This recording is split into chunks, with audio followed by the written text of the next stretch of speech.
All right, here we are. Another HellaBass live on Wednesday night. How's it going, Dana? It's going. How's it going? Oh, living the dream. That's right. Recovering from the bass and bender that was 12 days fishing in a row after the state tournament. So getting my life back in order. Let me know in the chat, anybody that's watching on Facebook or YouTube, how's the audio for both Dana and I, and then we'll start talking about what we're going to get into and answer a few questions. I see Darius. I see YouTube Cuz. I see Chad. Let us know how it sounds before we get too far and nobody can hear us.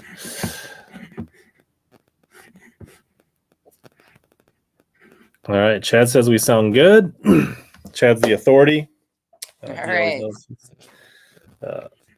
All right. So tonight, what I really wanted to cover and why I brought Dana Carlson on is to, I should really turn up my phone notifications a little louder. That'd be good. Is to talk about, like, what does it take? So really, Dana jumped into competitive bass fishing, tournaments, clubs, all that stuff about 2 years ago. And I get a ton of questions all the time, like, how do you get into tournament fishing? What's tournament fishing about? How do you get into it if I'm new? And then we're going to talk about Dana's background and how she got into it, why she got into it, and all that. And then talk about your experiences, like what you learned and what was good about it, what was, different, what did you, what you didn't expect, all that kind of stuff. So we're going to learn all about that and talk about that tonight. So that's going to be the gist of the show. Before we get in too far, looks like we got a few new viewers that Ashley says hi, Dana. Hey. But want to make sure we thank Arsenal Fishing for supporting the channel, supporting the show. Without them, the channel's not as good. You can make sure you check out some of their great apparel, some of their scissors, their tools, things like that. They got a lot of great stuff at Arsenal Fishing, some good baits. And you can use code HellaBass15 and help yourself and help the channel. So I know you probably don't like buy random fishing tackle all the time or anything like that, do you, Dana? Yeah, I might. I got to try everything once at least. Nice. All right. What's up, Gary? Good to see you. Oh, John. We can touch upon John's state tournament experience as well a little bit, maybe. I think he's going on Doug's podcast either later this week or next week to talk about his fun boat ride on day 2. So yeah. and I think Chad is as well. So Chad Innings and John are both going on. So that'll be a good one. Nice. So I love this. Backlash Pro has like a great moniker or name. So that's it's a fun one. I guess one other thing I wanted to touch on before we get too far in and while people are building in here and for people that are just coming in. But so I just got an email from Omnia Fishing, and they have their bargain bin, and they just added a bunch of stuff to their bargain bin. And I went to go look at it because I'm a tackle junkie, and like typical bargain bin stuff, you expect to be like trudging through to find like your like bobbers and like weird colored oddball generic stuff, right? But like they actually have a ton of good stuff in the bargain bin. I was kind of surprised. There's a lot of like name brand stuff that I would use, right? I mean, there's like Owner hooks, there's Suffix braid, there's Z-Man plastics, there's Terminator frogs. Like basically it looks like they maybe just have a little bit of overstock on some of this stuff, and a bunch of it's marked down. They got Strike King 1.5s, they got Z-Man chatterbaits, they got OG Slims, they got DT crankbaits. Like it's legit stuff. Kitech jigs, Strike King Hack Attack jigs, like some good stuff. So I just thought I would share that on the stream. Anybody that's looking to stock up on some stuff, there's actually a lot of legit stuff. I'll drop a quick link in the chat for anybody that's interested. And I also believe you can use my code HellaBassSummer15 and it actually stacks. So you can actually get some pretty sweet deals on this stuff. So don't want to condone anybody buying unnecessary tackle or stuff they don't need, because fishermen don't do that. But there's some pretty good stuff. Berkeley Chapos, Rapala Demons. Like there's just a a lot of good stuff in there. So I think it's worth a check out. You can help yourself. You can help them free up some inventory so they can get some more new stuff in, and everybody wins. So nice. Have to check it out. Check that out. You can do it during the stream. You can listen in. You can do it later. But I just want to share that before we got too far into it while people are hopping in. You didn't realize you were going to go broke when you came on the stream tonight, Dana. Bring no credit card. Nice. Cool. All right. So I guess a little bit like we talked a little bit, Dana, you're kind of new to fishing competitive or like tournaments, but I'm guessing you've probably got a little bit of fishing background. Like how far does that go back? When did you get into fishing and your love for because you do a lot of outdoor stuff based on your like social media, but like, have you always grown up in the outdoors or how did that start? Yeah. And was it like a parent thing or a friend or how'd that go? That was a parent thing. We've been fishing since we were in diapers, since we were just little kids. Growing up, we targeted walleyes. We trolled the big pike, not a lot of bass fishing. I never caught bass growing up, even as an adult. So I just said one day, I'm like, I need to catch bass. I need to just go out and catch some bass and see what this is all about. Cause it's such a big deal. I wasn't successful my first go around. I don't know how. Now that I know how to bass fish, not sure how I couldn't catch bass, but I couldn't. Yeah, we grew up fishing. We still fish together as a family. My mom, dad, sister, and brother-in-law. Sure. Oh, just lost you. Oh, wait, sorry.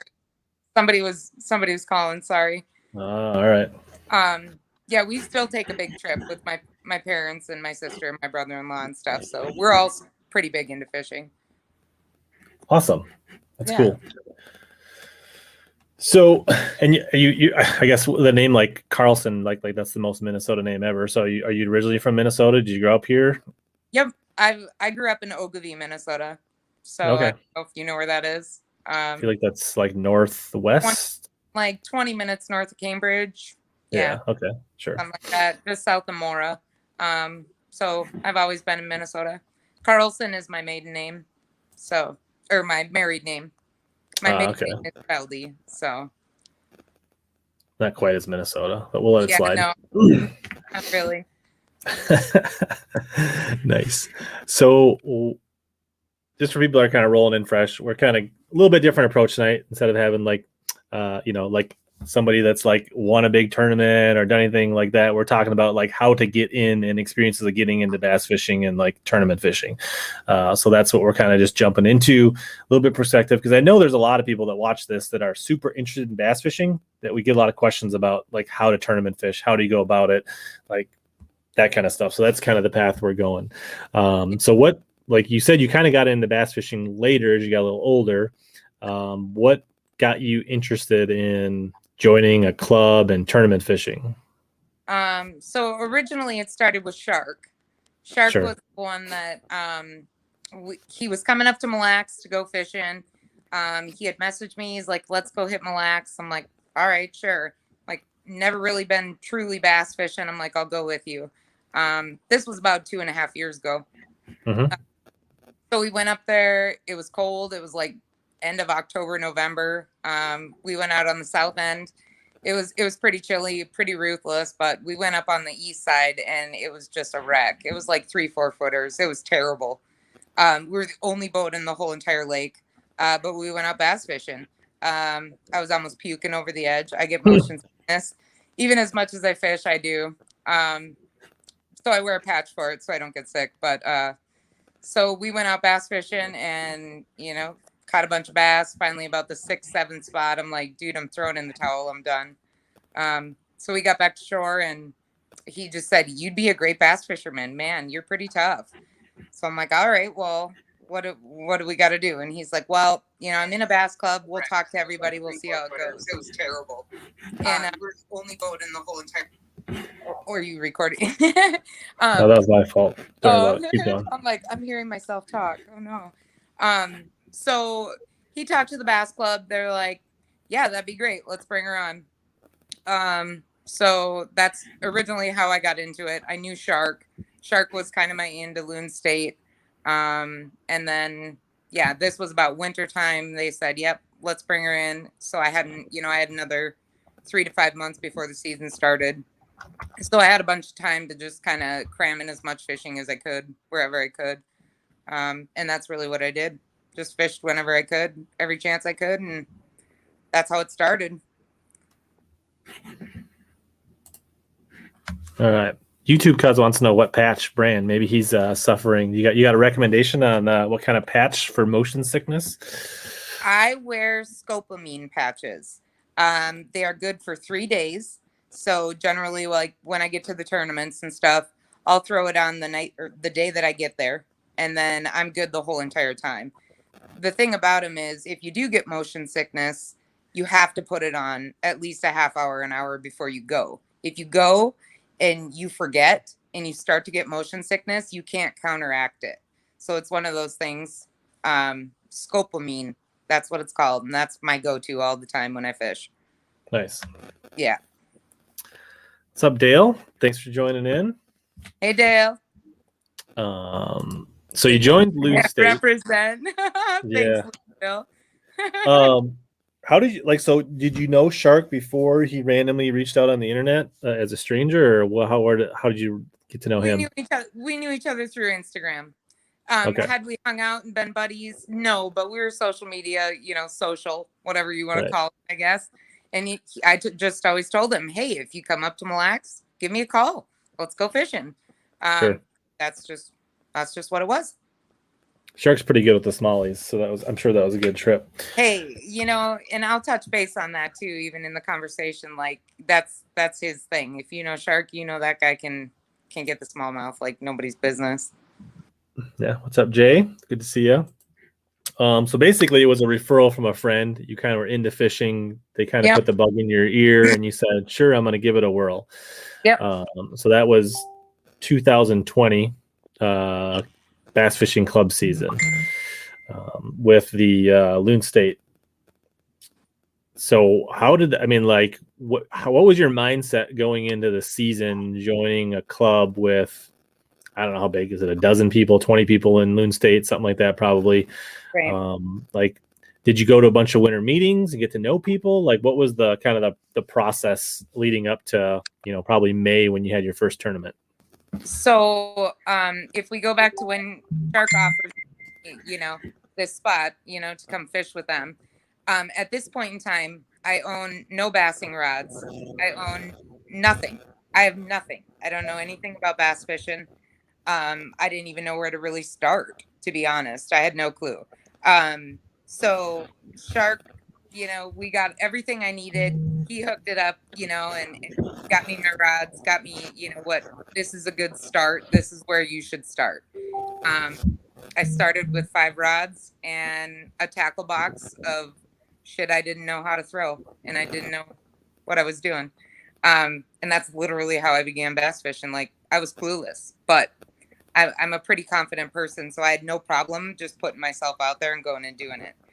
That's the only way you're going to learn it. So I was game. I'm like, I'll just learn from everybody that's willing to give me the advice and give me, share a little bit of knowledge, and I'll just keep compiling it. So that's the pre-start of it. So I went to one winter meeting, and I went, met everybody, and got a couple looks, and met with everybody. Everybody's really cool, and then that was really about it. I mean, I think we had 2 meetings before the first Derby weekend, and that was really how I started. Didn't know anybody really that well. Didn't have any idea what to expect. I'd never fished a club derby. I didn't know what it was. I didn't know anything. I was just really along for the ride to learn, and figure out the experience. Yeah, cool. So, I mean, you kind of met some people, but you didn't really get to know them until tournaments started, right? So, right. So where was your first tournament? Who was your boat? I mean, so look back up, I guess. So you entered, pretty sure, as a non-boater, right? So you are as a co-angler, a non-boater. So every tournament you were going to draw a different boater from Loon State to fish with. So where was your first tournament, and who did you draw in your very first tournament? Our first tournament was on, let me see, I believe it was Bay. Okay. Bay by Garrison. Mhm. I drew Tom Kiefer, Nice. president of the Bass Club. Big guy. Like Yep, yep. That guy is a hell of an angler. If you, this is one thing I will say. If you're going to go into it and you draw somebody like Tom Kiefer for your very first ever Bass Club experience, it doesn't get any better than that. However, it will be one of the most humbling experiences of your life because I destroyed it. I pulled my rookie season opening tournament. I pull a 5-pounder. I win Big Bass of the Year, and I pull a full bag for 10 pounds. My very first ever tournament. Have I done that again? No. No, I have not. Which is okay because it was so cool, but it was such a humbling experience. Because the next day, I go out with Luke and Bill out on Borden, across the road, and Mhm. he completely kicks my ass. I might have even shed a little tear or something behind my sunglasses. It was pretty ruthless. I got an ass kicking that day. I think I pulled one fish maybe, but he had culled 2.5 bags before I even caught one fish. And again, keep in mind, I've been taught all this bass fishing, smallmouth fishing ultimately. A lot Mhm. of smallmouth fishing. We did very little largemouth. So at my second club derby, I still don't know. I still don't even know what I'm doing. He's thrown a Texas rig, and I'm like, okay, he's catching fish. I'll throw a Texas rig. Well, his weight is bigger than mine. So therefore, he's punching down through the grass and he's picking up all the fish. And I'm doing the exact same thing, and I can't catch a fish to save my life. It's one of the most frustrating things ever. But that's also why I love fishing too. It's one of the most humbling sports ever. You kick ass one day and you learn the next. So Yeah. So you didn't practice for either one of these tournaments. You just kind of showed up and fished the tournament, right? You didn't go out with. we had a day or two, that we Okay. went, prior to the fact. Not up until the Derby, no. But we had fished it, a time or two, and Sure. that was about it. Because I think a lot of times that's where, like, when you get into a club atmosphere, if you can go out and practice with your boater or your partner ahead of time, that's where you can get a lot of the learning done and not have the pressures of the tournament when Yep. you're trying to learn a new technique or learn a new lake or learn a new environment. So that's the more you can get out and practice before a tournament, the better off you'll be, I think. Absolutely. I agree. And it at the time, it is what it is. You do what you can with it. And, Mhm. I took it as well, it's just more of an empowerment. If you don't get the time to get out there, you just got to be able to, pick up on all this knowledge that you see and, that people offer to you. You got to store that in your bank and use it the next time and keep using it, until you develop your own strength and pattern. You're kind of dependent on, what the limited amount of information you either perfect that little bit of information or just keep trying. So it in my opinion, it's a cool experience. I Mhm. enjoy For I sure. enjoy the challenge of it. Like, you can put me in anybody's boat, like I'll figure it out. It didn't really matter to me, um my level of experience or not. I was just game to go do it, and I was confident enough to be out there doing it. Yeah. I mean, and so part of it's going in with the right mindset, right? Like, you went in like with a competitive spirit, like wanting to do well. You were going to try hard and you were going to give it your all.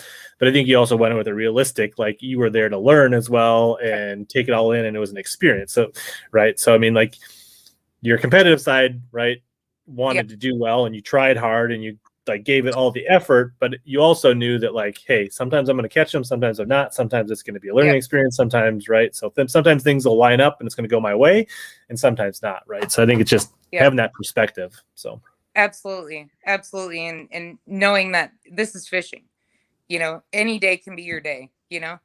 I'm out there, my first tournament. I just cast that Cinco as far as I could throw that thing. And all of a sudden, that big freaking mama just hit that. And it was the coolest experience ever. But again, like I said, never done it again. I haven't pulled a 10-pound, 10-pound derby bag. Haven't pulled a 5-pounder again. So, It just teaches you to just keep grinding. It'll come another And that day. was like the big fish for the club for the year, right? Yep, I got the award right up there. I was pretty freaking proud of that. I mean, yeah, I definitely was. I couldn't believe as a rookie I went in there and caught that 5-pounder. That was cool. Yeah. And so how many club tournaments did you have for the first season? 6. I believe it's 6. Yep. Okay. And so like every tournament, I mean, obviously you had your best tournament, your first tournament, but like, did you see a natural progression, fishing with 6 different people throughout the season? Like how did your, like, just kind of give I mean, like, we don't need like a play-by-play of like every fish, but like overall, what are your thoughts from the first season? Well, my first season, going into it, once I had, my how-tos and what to do's and what I should be doing, I would go to the bank every day. I fished every single day that first season. Literally, from the time I saw a hole in the ice, I was out there casting my spinning rod to, ice off. It didn't matter. Even if I wasn't even throwing an actual lure with hooks, if I was just casting or skipping or pitching, I worked my ass off for a long time, and I still do. I mean, I post videos, me flipping and pitching in my house all winter long. That's what I do. I work at it, and I work to be good at it, and I'll get there. But it takes work. It's just like anything else we do. If you think you're good at pitching, well, go in your house one time and try and throw that, flip that 7.5-foot rod, and just, it's the little things that make a difference. And that's what I've discovered. Find something you love about the fishing, whatever it may be. My thing is a wacky rig Cinco. Ain't nobody gonna take that Cinco away from me. Like, I will fish it anywhere. I watch the elite boys, throw it down south, Florida. I've watched them guys just kill it on a wacky, and that's my go-to, and that's my closest, I guess, correlation, I guess you could say, to walleye fishing, which, I mean, is one of my favorites. That'll always be one of my favorites. But I just think picking up something and just finding your favorite and running with it. And but overall, fish, what do you learn? You learn that you get your ass kicked more than you win. That's what I learned.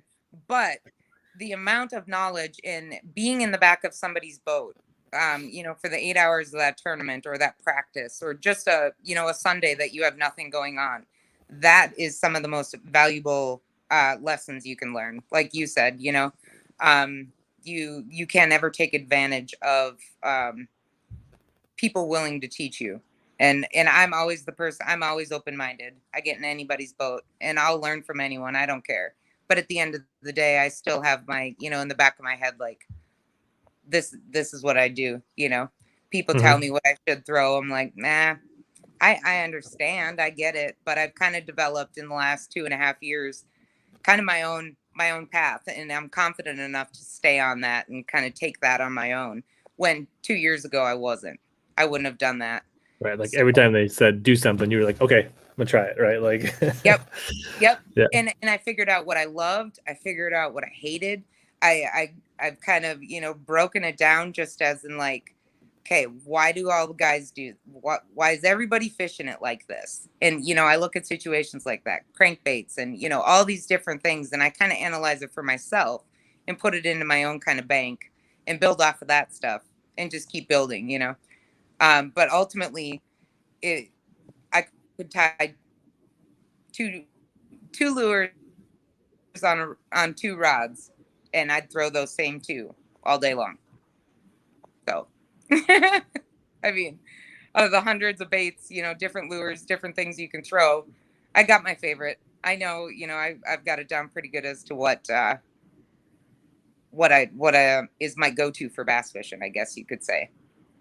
Sure. I mean, everybody's got to have a strength or, something they can fall back on when times are tough. And you're like, I don't know what else to do. I'm going to do this, right? Like, 'cause I know this can get a bite. So. Yeah, for sure. And that's all it's really about. I got to turn my other light on here. But yeah, overall, I mean, the first season was It was definitely an experience. It wasn't anything I had expectations of. I just was going out to go fishing. And that's really Sure. what it was about. Just going bass fishing and learning it. That's all. Yeah. And, every club's a little different, but, most clubs you get into, you fish, 6, 8, maybe 10 tournaments a season pretty affordably. Yeah. I'm guessing the dues are like $100 and some bucks for the year to fish like 6 tournaments. You bring some gas money for your boaters, like for a few $100s, right? Minus the addiction of the tackle and all that stuff, which is the expensive part. Like you can get out and fish, half a dozen tournaments for a couple $100, which is a really good deal. And in a club environment, most of them, and I think Loon State is this way, is that, it's a pretty good environment for learning, right? Like people talk about what's working. They may not give away like spots, but they're going to come back and say, hey, yeah, we caught them on weed edges. We caught them on jig worms. This is what worked today. They're not going to like freeze out their coes during the tournament and be like, I'm not going to tell you what I'm fishing up here. Like it's a pretty good environment to learn. So it is absolutely. Loon State is great. Everybody in it's great. Everybody's willing to help. Like you said, that's the topic of conversation at the docks. What'd you do? How'd you do it? Where'd you get them? Except for Amy, she's the worst. She's so mean. Hey, did you know that Loon State is the #1 bass club in Minnesota for the amount of female anglers? We have 3.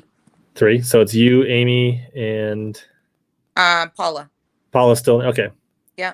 I thought Paula. Okay. I thought somebody told me Paula was in Sportsman's now, but 2 sides, I guess. She's in 2 clubs now. You fish them both. She's cool. She can. Yeah. All right. Yeah. I thought she was always in Loon State. So yeah, that's and percentage wise, it's a huge number, right? Like because that's cool. That's awesome. I think it's awesome. Totally awesome. Yeah.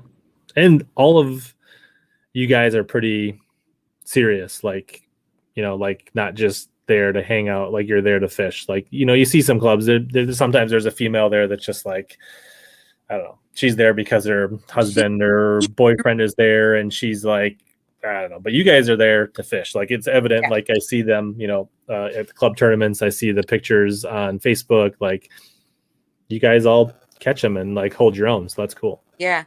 Yeah, definitely.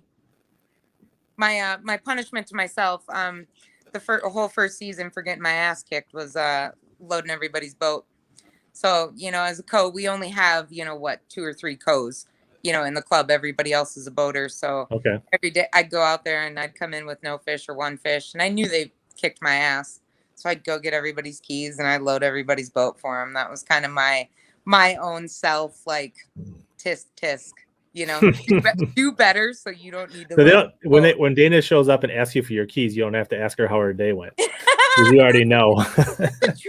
That's a true statement right there. Yeah, I'd just be like, gosh, damn it. I loaded a lot of boats in the rain. But so it was my own fault. So nice. So you kind of had your first season. 6 tournaments in.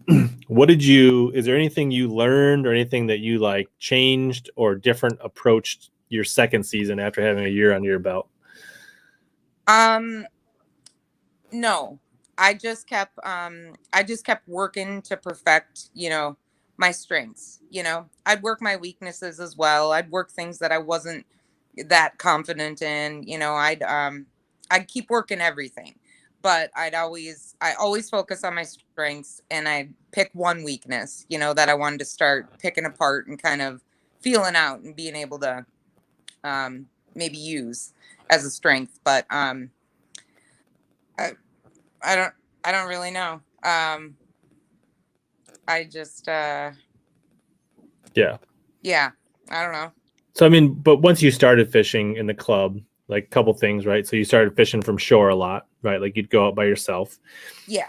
You talked about practicing, casting, mechanics, things at home. And then just like going out and fishing with friends and new acquaintances as much as possible, right? Like getting out, right? Like that was the big thing, right? Yep.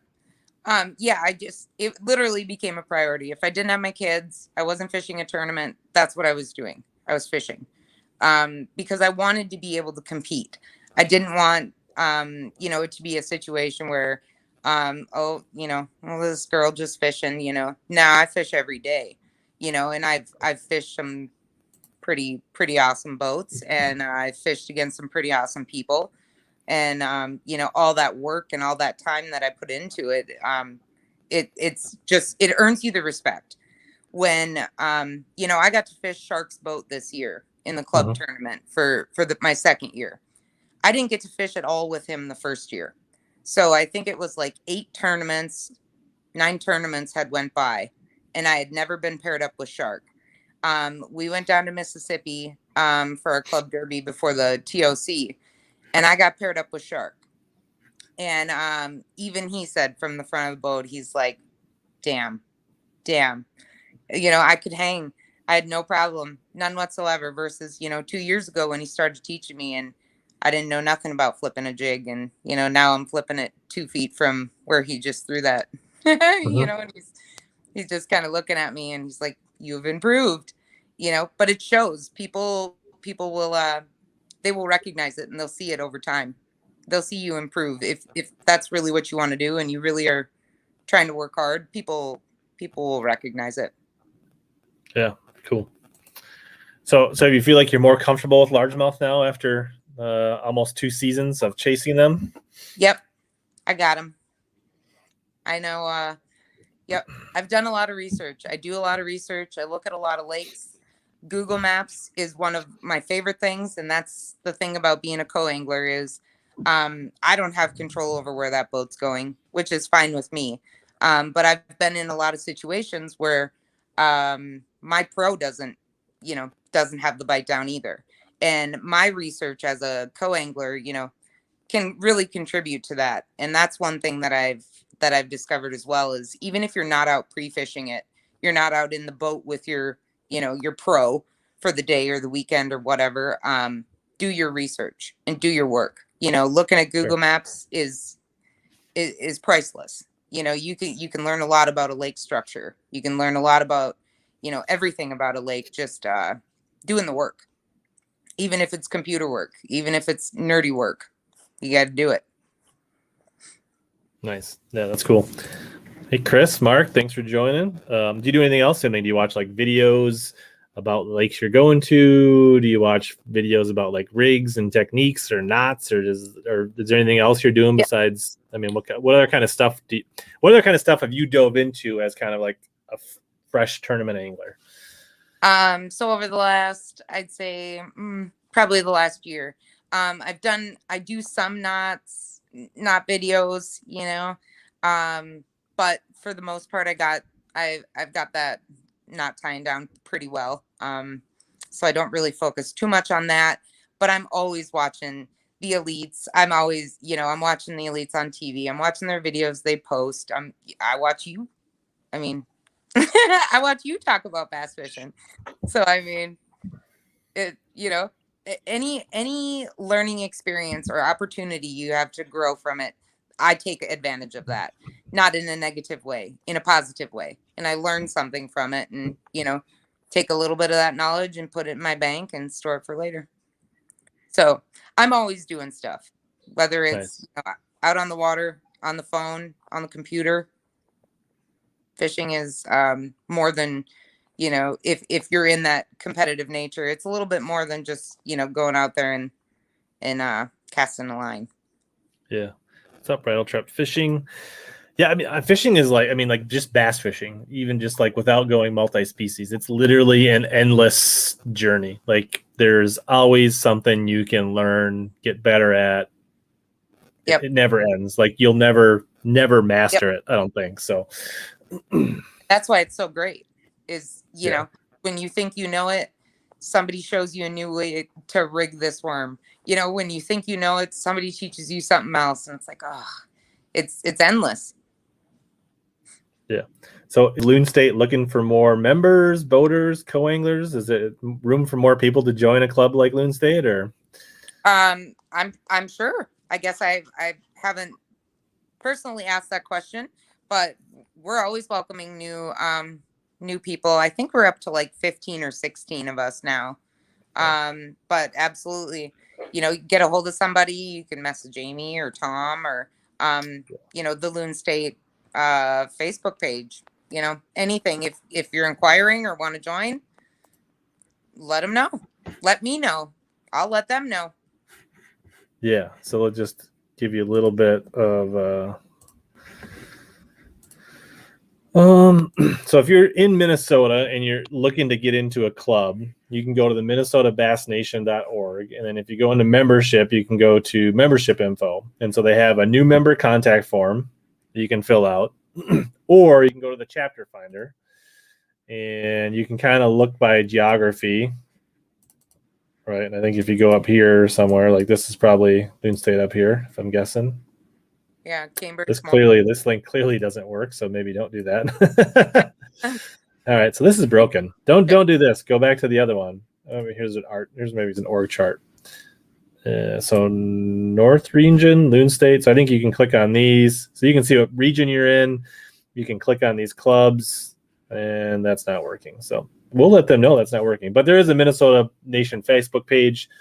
Loon State has a Facebook page. Gopher Bassmasters has a page. I know Viking has a page, Viking Bassmasters. They're looking for members. There's definitely there's several members in here. If you're looking for, and the other thing, if you're not from Minnesota, there's typically a Bass Nation Wisconsin. There's a Bass Nation Maine. There's a Bass Nation Tennessee. Like you can go there, fill out a form, click an email. Like that's all you really got to do to, get a hold of somebody to join a Bass Nation Bass Club. If you're confused, if you're from Minnesota, you can send me a message. I'll help you out. I'm sure you could send Dana a message on Dana Carlson Outdoors. Just find somebody that's in the nation, send them a message. I'm sure they'll point you in the right direction. So.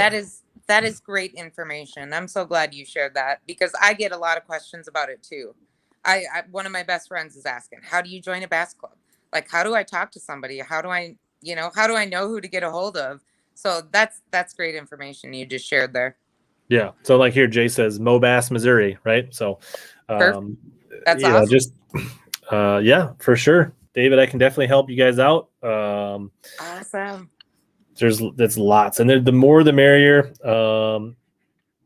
I think the Bass Club is just a great way. So, there's nothing wrong with fishing BFLs. There's nothing wrong with fishing team tournaments. There is nothing wrong with fishing league night tournaments. But to me, if you really want to accelerate your learning curve, joining a club where you fish with new people every tournament, that's where the learning curve goes like a hockey stick. Like that's where it's right? Like you learn fishing with, you can join a league with your buddy or your significant other, and you'll learn a lot of hard lessons because you're right. Like you're going to learn so much faster when you're fishing with somebody new all the time. That's just, I think it's really important. And like time, money, effort, it's the fastest. It's the best bang for your money, your time, your resources. I think it's, and you really find out whether you like tournament fishing in a club, right? For a few $100, you fish 6 tournaments. You may say, hey, that was a really good learning experience, but you know what? Tournament fishing isn't my deal, right? You sign up for the BFLs for a season and you and spend thousands and thousands of dollars to potentially get your teeth kicked in and find out you don't like it. It's an expensive lesson. And you may or may not learn as much when, those people are fishing for, $5,000 to win. They're a little, you can learn stuff, but they have a different focus at that level. In a club tournament, people want to do well. They're focused, they're fishing hard, but they're more apt to take 5 minutes and explain something to you during the day than somebody that's fishing for $10,000. So absolutely.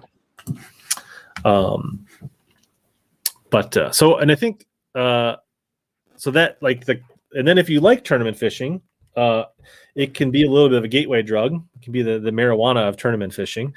I think you've started to dabble into some other things now. What other things did you get into after your first year in the club? So joining the Bass Club, I really just wanted to learn and just expand my knowledge. Really, my question was, all right, I fished Minnesota, Wisconsin, my whole life, but I haven't fished across the United States. So, I joined the Lady Bass Angler Association, which is a pro women's bass tour, down out of Kentucky. So I said, I'm going to pack up my gear and I'm going to head down to Dallas Fort Worth. And I'm going to go fish Pro Women's Bass Tour. And that's what I did. Went down to Dallas Fort Worth, fished Lake Ray Hubbard, and I did pretty good for my first couple runs. So I joined that. I wasn't able to go to the last two tournaments, just with work and stuff. Things didn't work out, COVID, etc. So I wasn't able to go to those, but so I did that. On top of that, I also fished a couple multi-species. I fished the Women on Winnie tournament, couple walleye tournaments, here and there. But otherwise, I've just kind of focused on fishing the Pro Tour, kind of getting that focus and that type of energy from down there. I mean, a lot of people up north don't know about, a lot of the real big anglers, let alone female anglers of the Right. South, I mean, I'm fishing in potential of fishing with, Pam Martin Wells. I could be a co in her boat one day, and that just even that opportunity alone is enough for me. Like, So I think Pam Martin was the only female angler to make the day 3 cut in the Bassmaster Classic, right? Yep, she was. And she's an amazing stick. I've seen her at the tournaments that I was at, and she's just a wonderful person all around. Not even angler. I mean, what she does for the college and coaching, and I mean, Sherry Jacks. I fish against her as a co-angler. She was just over at ICAST and fished the big tournament. I think they placed 3rd place. Her and a female angler. Mm-hmm. I mean, just exceptional. These women are just awesome. And that was really the experience I wanted out of it, to be able to take that kind of knowledge and teaching, from those like minds, not just the man, side of fishing, because I mean, it is, male driven. There's a lot of men that fish the clubs, there's not a lot of women. So I really just wanted that experience to be able to fish with them women and get their perspective and their, how-tos. Really going down there, my test was, can you fish it like you can fish Minnesota? So if I go down to Texas, can I take my rigs that I would fish in, let's say, June in Minnesota and go fish them in March in Texas? And that was really, going into it. That was my thought. I'm like, everybody kept telling me what to bring, what rods I should rig up, how I should rig them up. And I just said, you know what? I'm going to do what I would do back home. And that's what I did. I pulled a 3-pounder, my very first time ever fishing the South. I've never even fished the South. And I was happy with that. I thought it was cool the way I fish. I thought it was cool to be down there. And that was a really, really neat experience.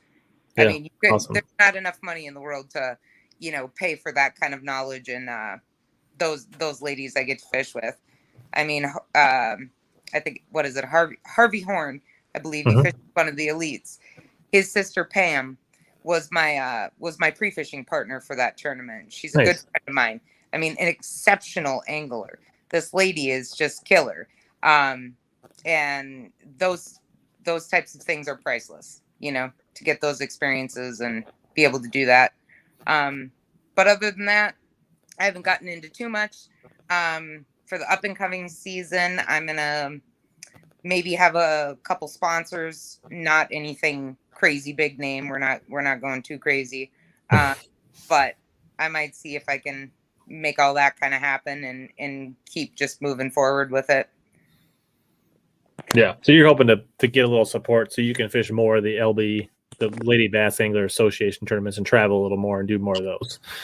Yeah. And just I have a lot of supporters, I have my jersey. All the people I have on my jersey, those are all, I consider them supporters. They're my friends to some degree. They own the resorts, the bait shops, those type of people. And, I just,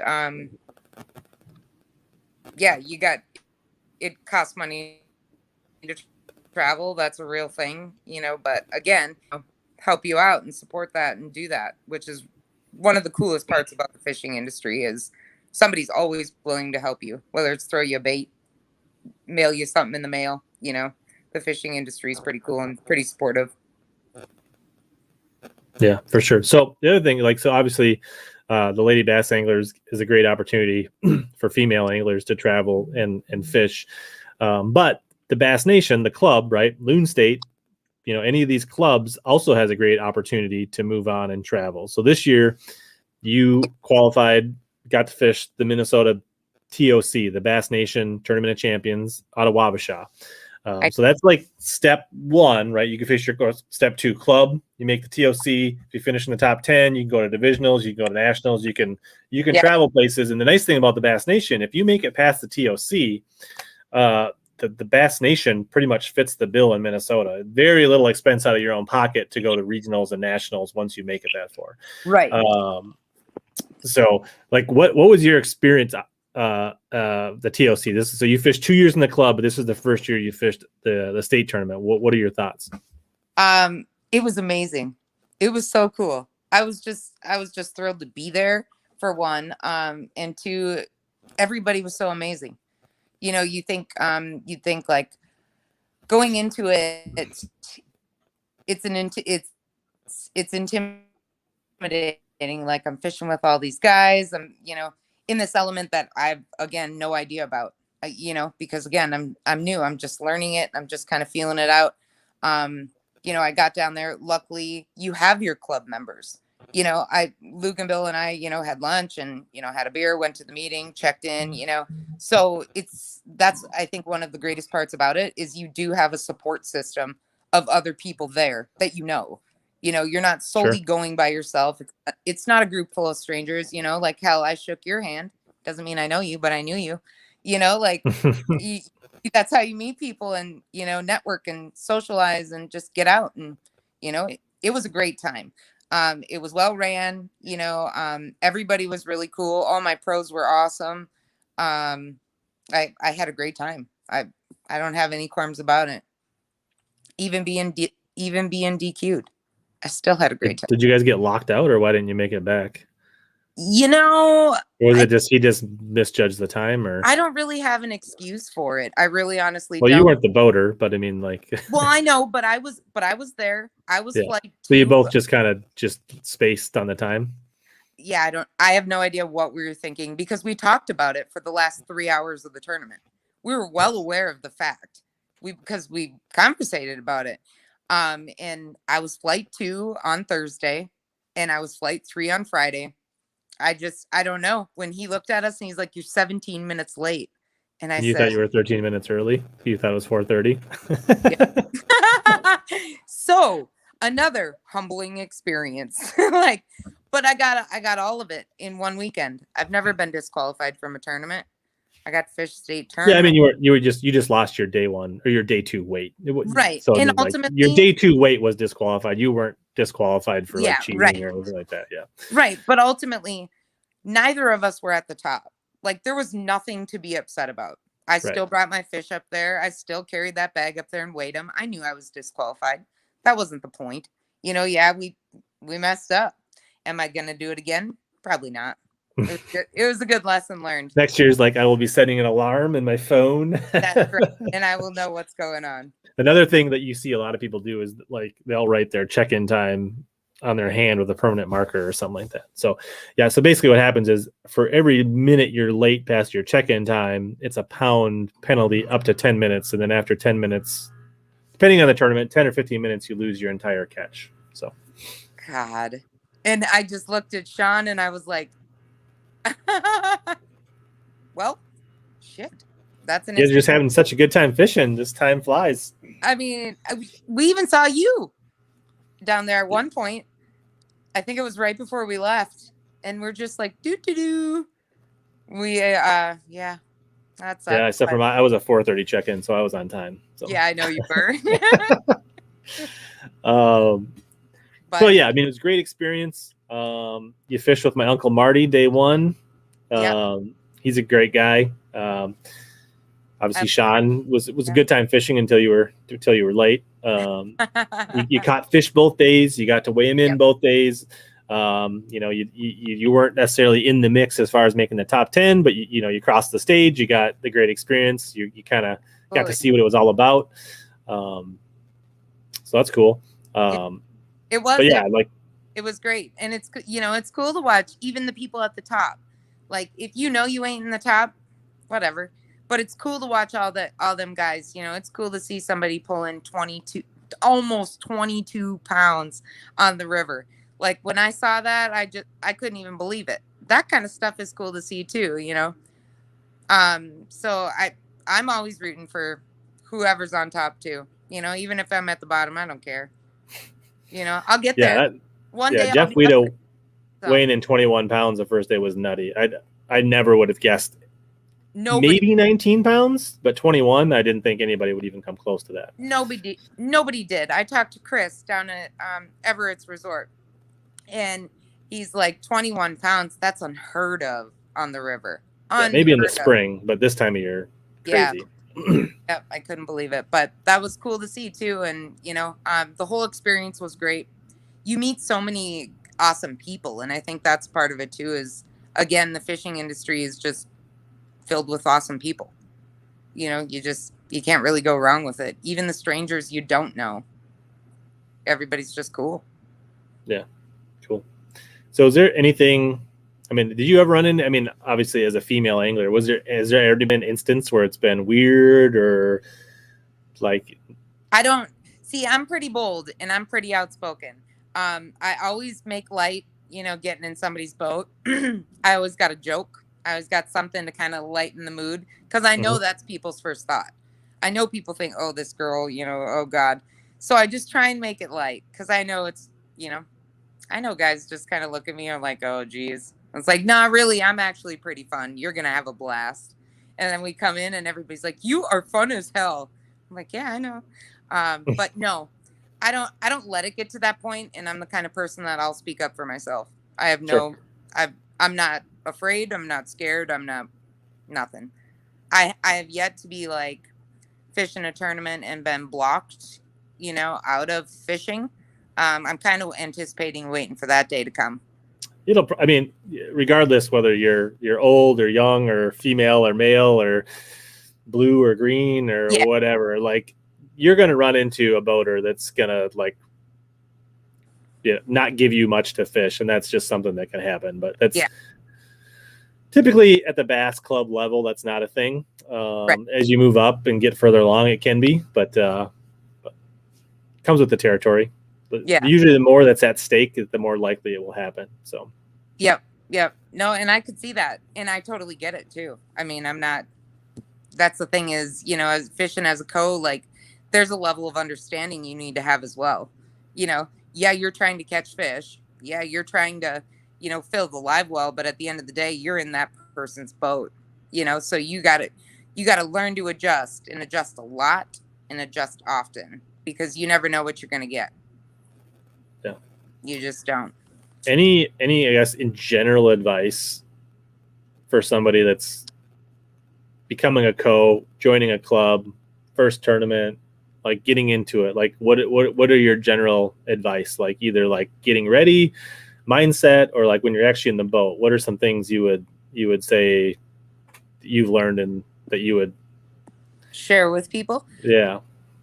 So one of the first things I would share is life jackets. I always have 2 life jackets with me, no matter what.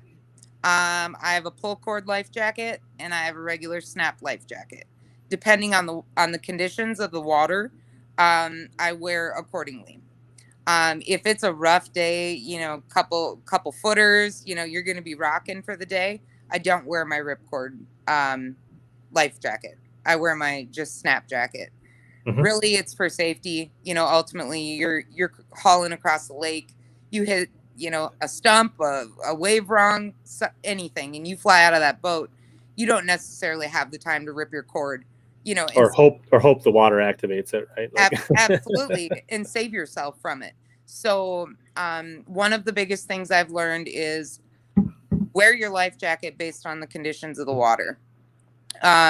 Definitely, nice calm day. Doesn't matter. You got a ripcord, you'll be fine. But rough waters, nope. I don't ever depend on that to save me. Sure. And that's a good tip. Like bring a life jacket have a conversation about your boater. Like, I'm bringing one. Do you have one? Yep. And then plus, if you got an extra one, you can be a hero. If somebody shows up and they're missing one right at the club tournament, you'd be like, hey, I got you. Right? Yeah, You can... absolutely. And that's the other thing is everybody's always helpful. The club tournaments are about everybody helping everybody, making sure everybody can get out there. You know, you need a bait, you need a plastic, you need whatever. Everybody's always willing to help. But so what else have I learned? Be on time. That's a real good one. Be on time, life jackets, have some experience, or try to gather some experience loading and unloading a boat. I think that is one of the biggest necessities and important things that a lot of people need to work on. Mm-hmm. Maybe even currently, maybe, you know, they're learning, whatever, that's fine. But you see it often, you know. I guess in your higher level competition, like you were saying, it's probably more of a necessity. But if you're out as a fishing a club tournament, you should be backing in boats. That's ultimately your job. You know, I'd say that's definitely good, but don't, in my opinion.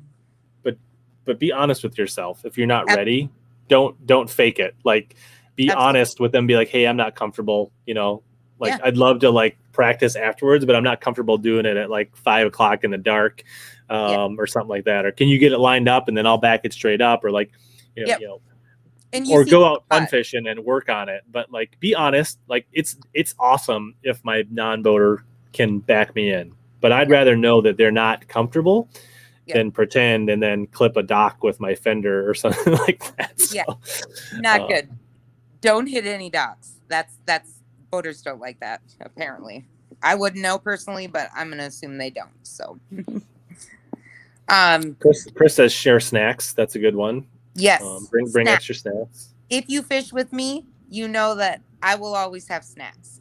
If the fish are not biting and you're fishing, you're pounding the crap out of these non-biting fish, I'm going to sit down and have a snack.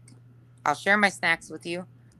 Snacks are definitely a must. Make your boater eat, because what's your recommendation for best boat snacks?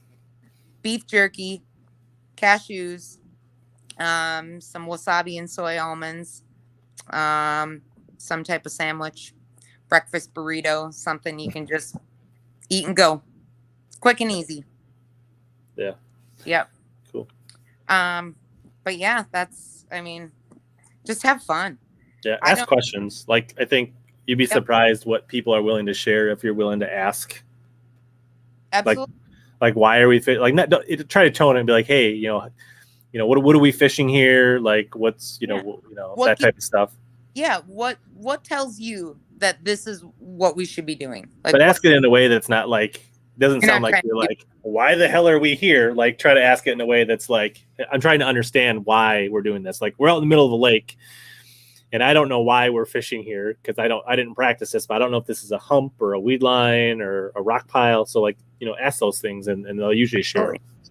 Absolutely. And again, that's part of being a co-angler and knowing the lake you're fishing. Even if you Google Maps it and you really don't investigate it that much, have some idea of what, is there weed? Is there humps? Is there rocks? Is it sand to gravel transition? What are you fishing? Ultimately, is there everything? It's all pertinent information. You can look anything up on the DNR. The DNR gives you reports all the time on every lake you fish. Really, the resources are always at your fingertips. It's a matter of if you're willing to just do the work or not. Yeah, that's Minnesota has a really robust DNR site for that. We do. So that's not everywhere, but in Minnesota, it's so yeah. I mean, like, you can learn a lot about a lake. You can learn what the forage is. Absolutely. Like, you should, before you get to the lake, you should know, is this a largemouth only lake? Is it a smallmouth and a largemouth lake? Does it have perch? Does it have bluegills? Right. So you can get an idea of, like, maybe that affects what you tie on, like what color yum dinger you're going to throw. Right. If it's got perch, maybe you want something with a little chartreuse or whatever. You should look at the Google map, understand, is it a big lake? Is it a little lake? Is it a bunch of bays? Is there an east side and a west side? Is there a channel? Right. So, like, maybe you're maybe your boater doesn't practice, right? And he just shows up and you guys get on something and you catch him on docks or you catch him on pads and you go through that stretch and he's like, oh, well, I don't see any more pads around here. And be like, hey, you know what? I actually looked at Google Maps and I think in the other bay, there's a whole bunch of pads, or there's way more houses and way more docks on the other side of the lake, or whatever, or like, so that's the kind of stuff you can do as a non-boater ahead of time. And I learned that lesson. I think we were fishing.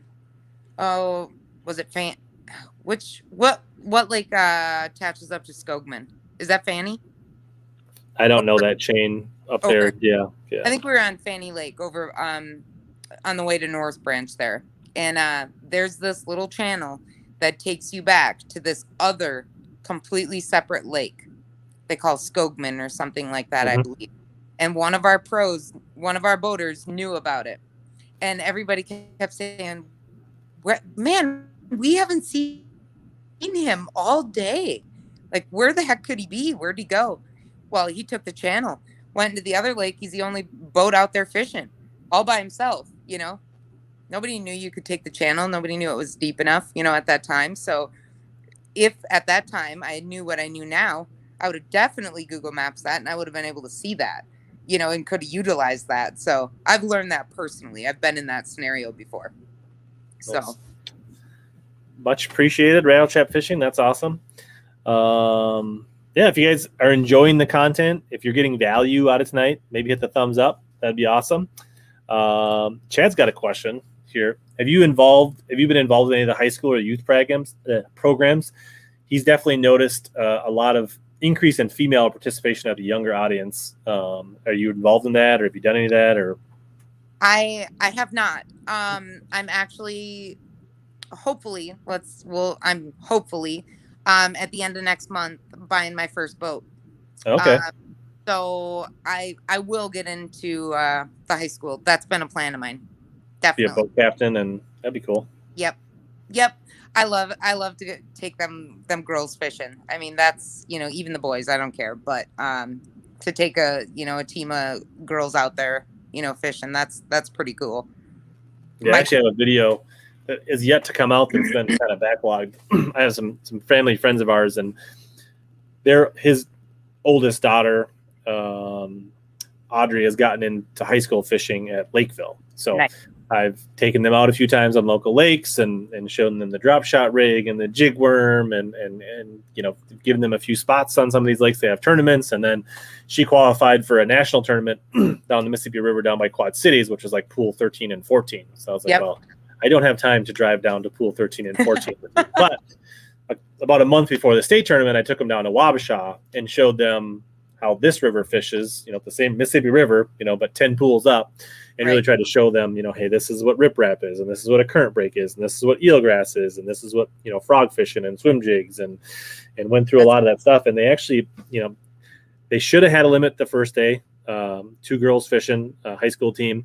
They lost a couple, but then they brought in a 10-pound limit the second day and shot way up the leaderboard. So that was awesome. So I showed them the Mojo rig, which is a great rig for fishing the river. So nice.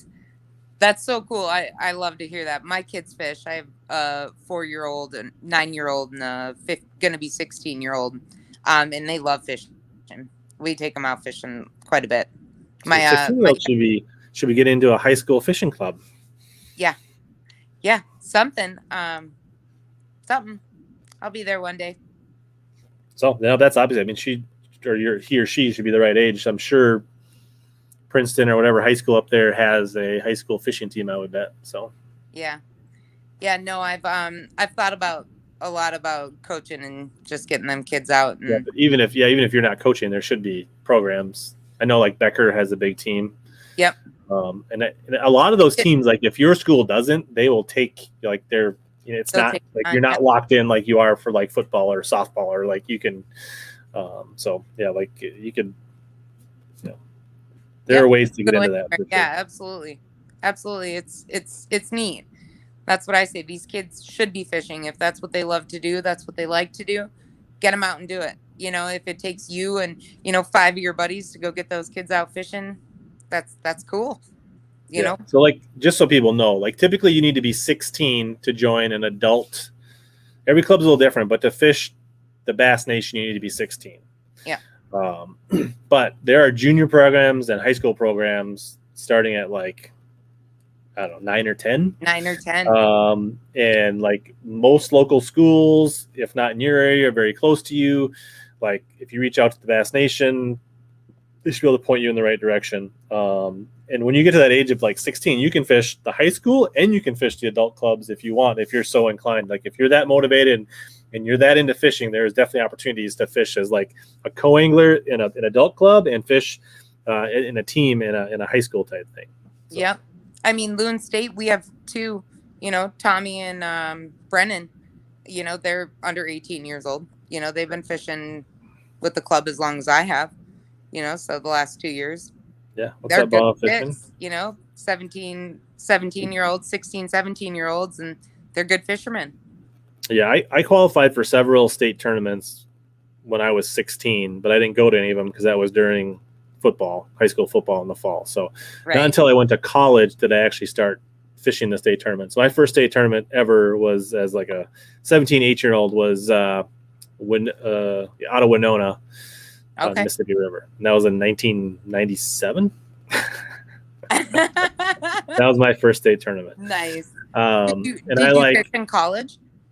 They didn't have college fishing back then. No, okay. They were just starting as I was finishing, having like a few of the Big Ten schools and stuff had it, but it wasn't anything like it was now. And like walking into like my professors on day one saying, I'm not going to be here on the second week of school because I'm fishing a bass tournament. I got a lot of strange looks for that, but right. Different day, even when I was in school, bass fishing teams weren't a thing. That wasn't an option really. Yeah. But so, overall the experience of a club it's been good. You learn so much. Everybody's been everywhere. Everybody's had all these different experiences. So it's really a cool experience. Yeah.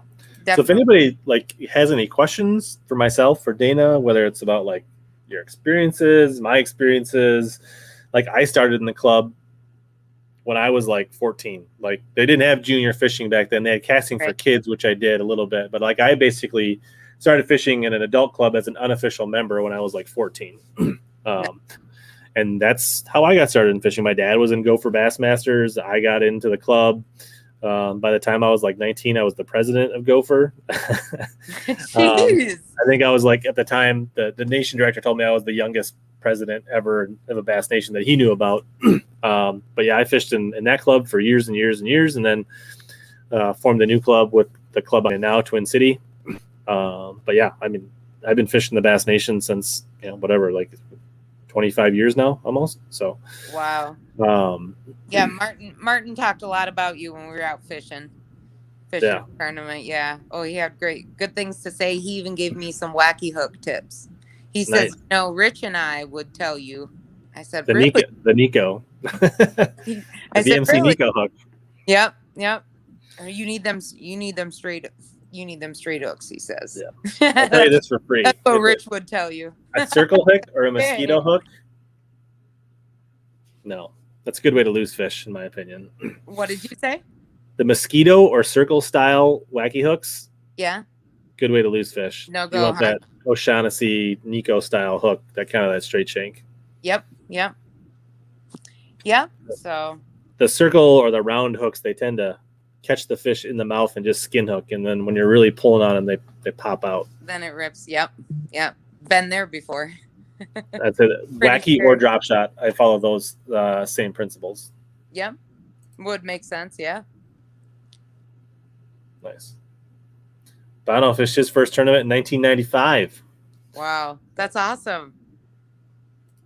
Yeah, mosquito is good for fish that you eat, not fish in tournaments. Your hook is good for trout. Okay.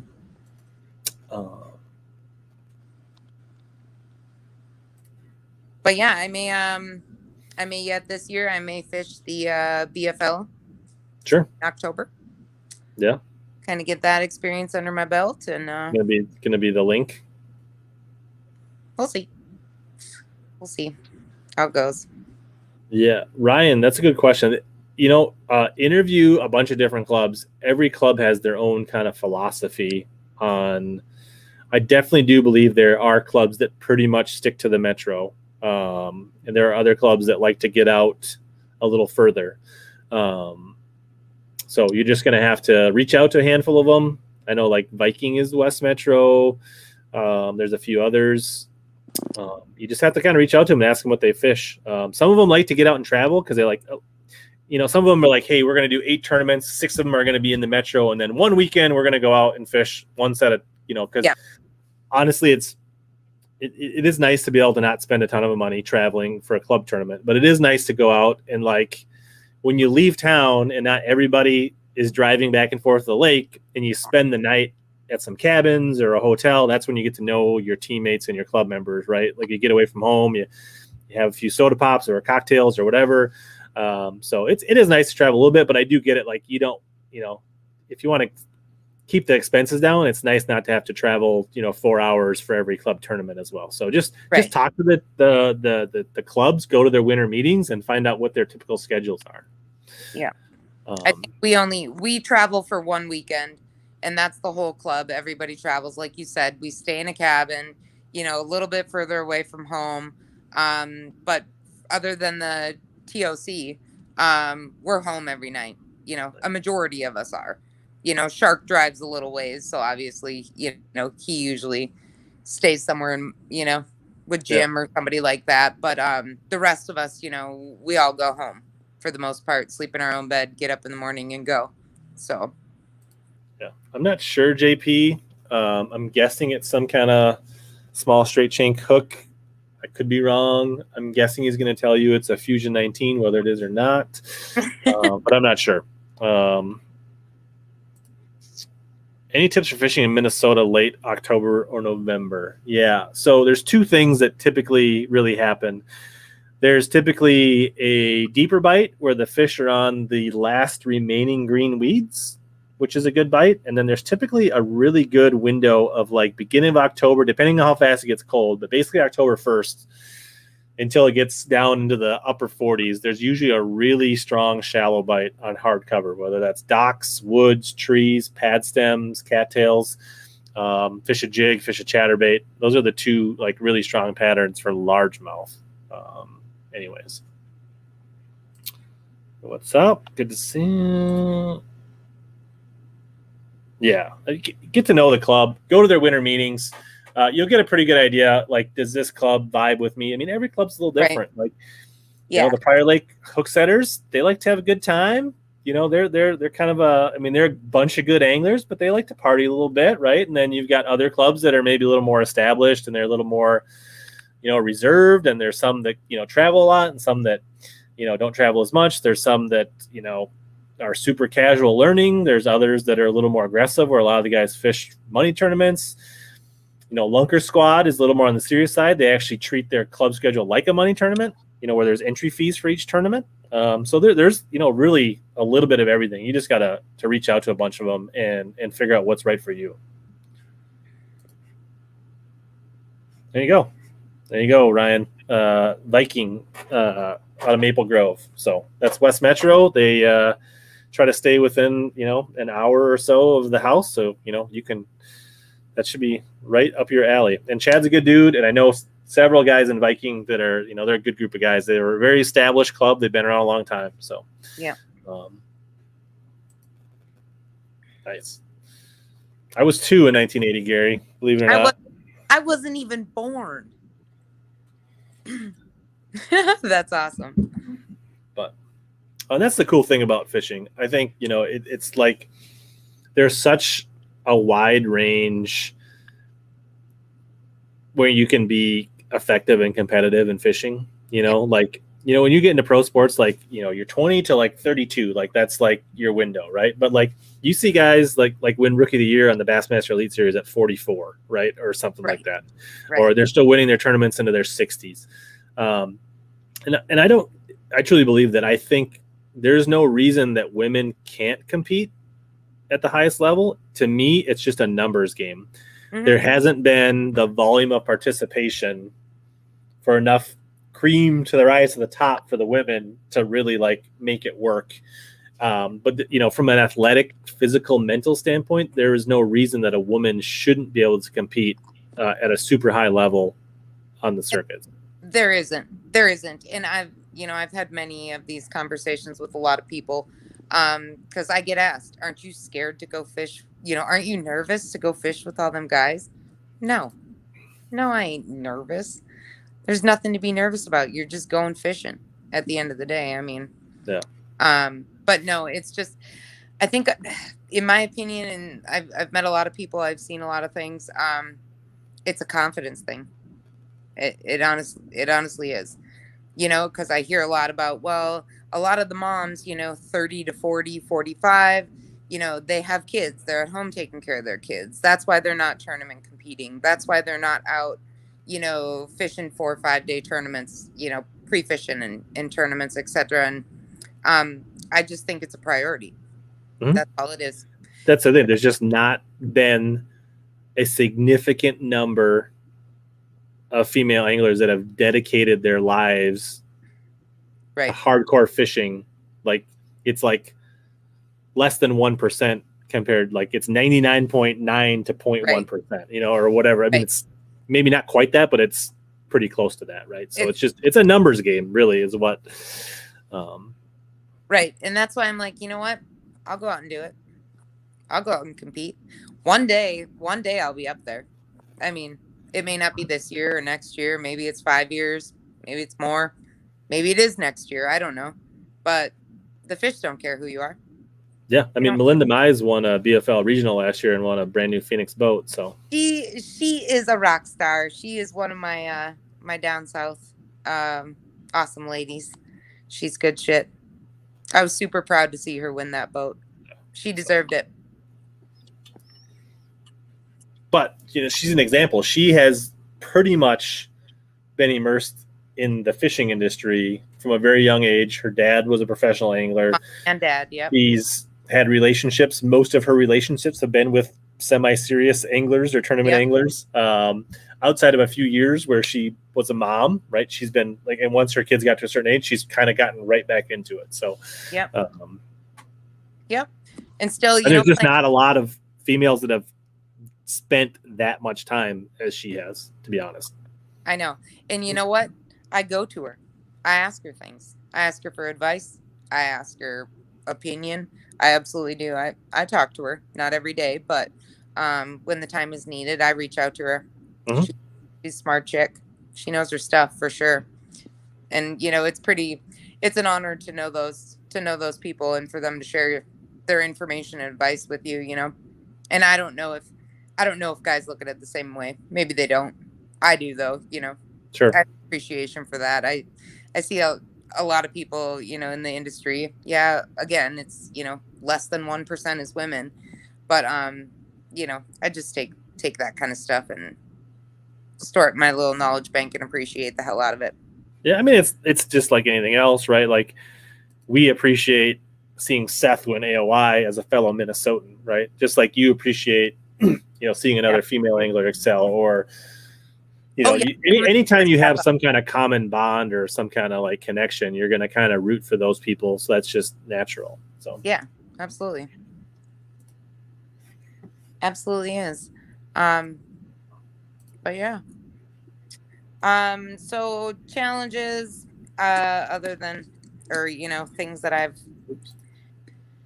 backing in a boat, learn that, practice that.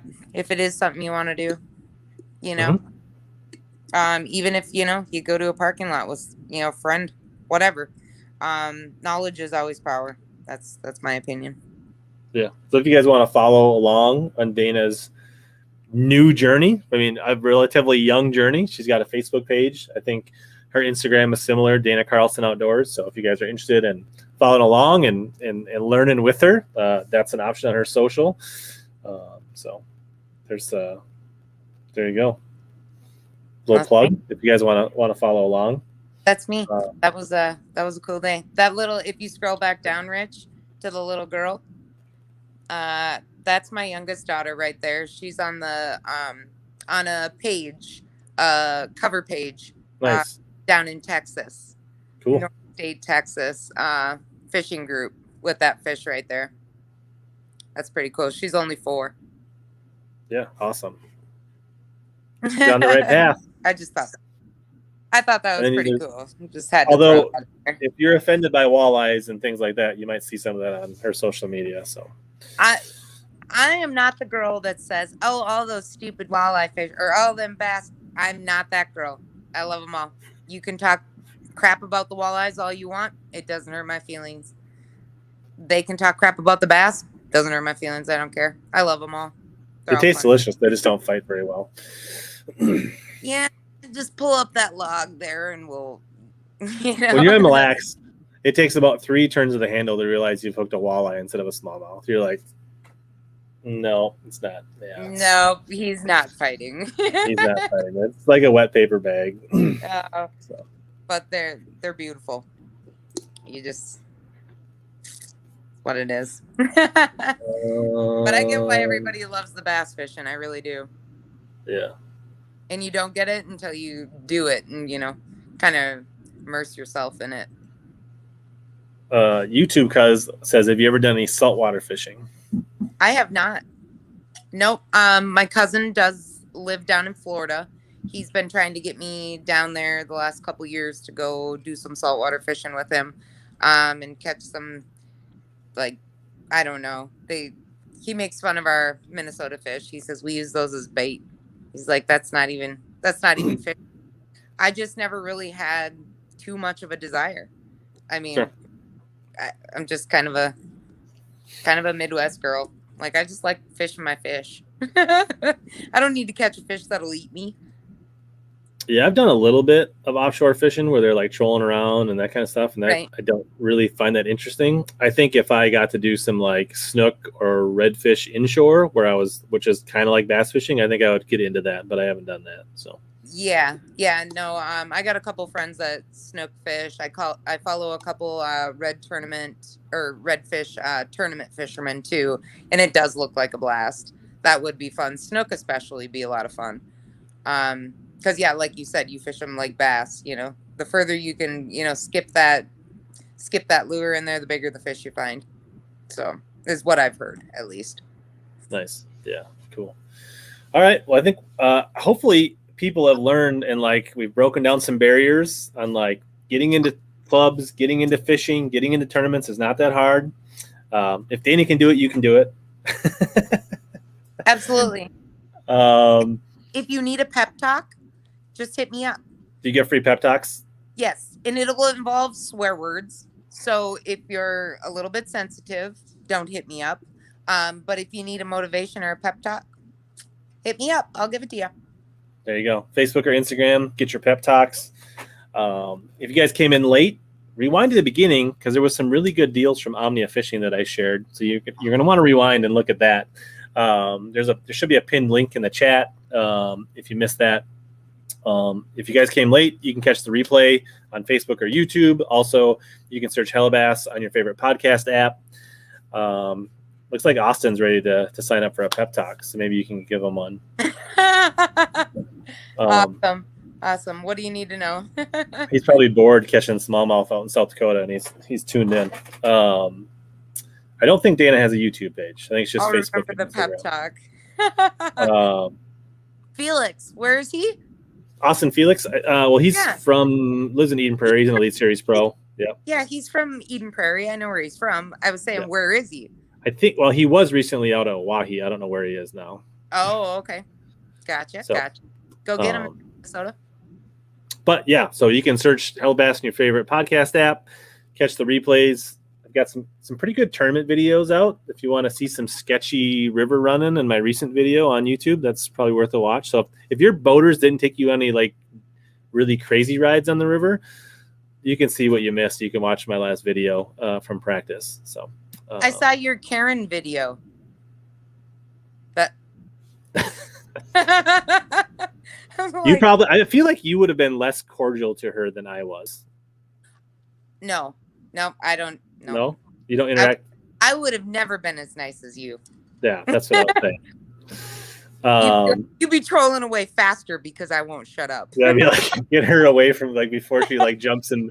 There would have been like a Go swim brawl after on the raft in the water. Like, She'd be coming after me. yeah. But yeah, it was fun tonight. Good luck. I'm sure you got a few club tournaments coming up. So good luck in those.